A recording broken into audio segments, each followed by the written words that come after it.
often than people realize. The good news, you can protect yourself. What are you going to do? You're going to give church members AK-47s at the door to let them blow away those intruders?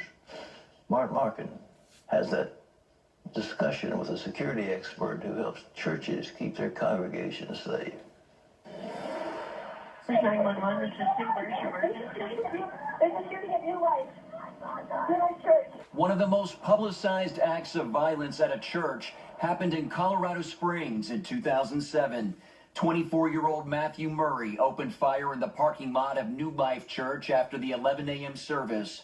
Murray struggled with mental disorders and became angry at Christians and bitter after being denied a chance to go on a missions trip.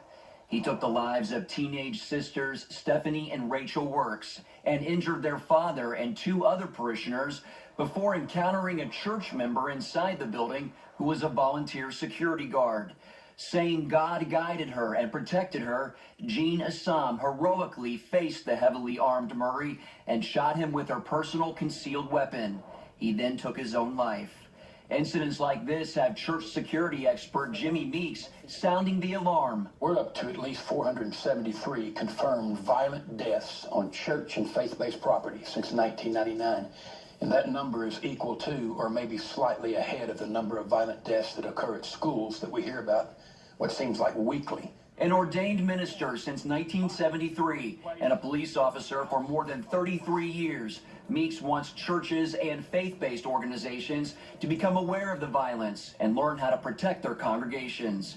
He crisscrosses the country, helping lead what are called sheepdog seminars for churches. Meeks says there are 3 types of people: sheep, wolves, and sheepdogs. Simply put, sheepdogs protect the flock from wolves. The main thing we tell churches, Mark, is that it's easy to know what to do if you can get beyond being blind about what's happening. 2013, we had a death in a church and faith-based property every 8 days, and every 2.5 days, a violent incident occurring on church and faith-based property. Well, what is the most common type of violence in a church? The most common one we see is probably domestic violence. A man is mad at his wife.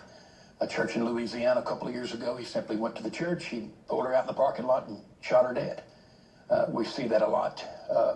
These guys get angry and they just don't care where their wife is. So churches need to be aware if you're having domestic violence in your church, and you do have it somewhere. You know, church people do good at covering things up sometimes. You need to be aware of these things, and you just need to be ready. You need to be prepared. The sheepdog seminars for churches are designed to help congregations and faith-based groups be prepared. Meeks and other experts appeal to churches to form what are called eyes and ears teams. The teams are made up of men and women whose assignment on a given day is to watch out for anyone and anything that would try to harm a congregation. Seminar leaders also advocate the use of spiritual weapons like fasting and prayer. They say the idea of protecting churchgoers is biblical, citing among other scriptures Nehemiah 4:9, which says, "We prayed to our God and posted a guard." Mark Martin, CBN News. What is the new beatitude? Blessed are the fully armed, for theirs is the kingdom of heaven. Theirs is the safe congregation, yeah. There's the safe church. Well, those numbers are staggering, though, They aren't are they? staggering. You know, I'm really believe that if the bad guys understand that the citizenry are able to react against them, then they won't be as free to go into a crowded mall or a school or a church and start blowing people out. I do believe that if people are trained with firearms and they're able to protect themselves, I don't think it'll lead to more violence, it'll lead to less.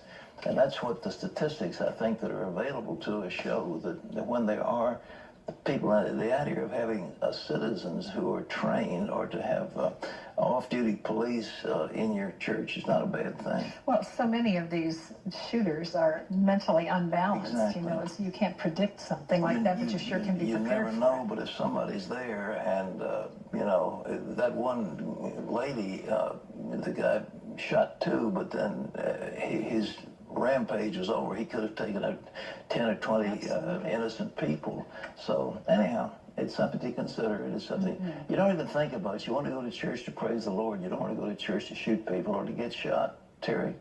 Well, still,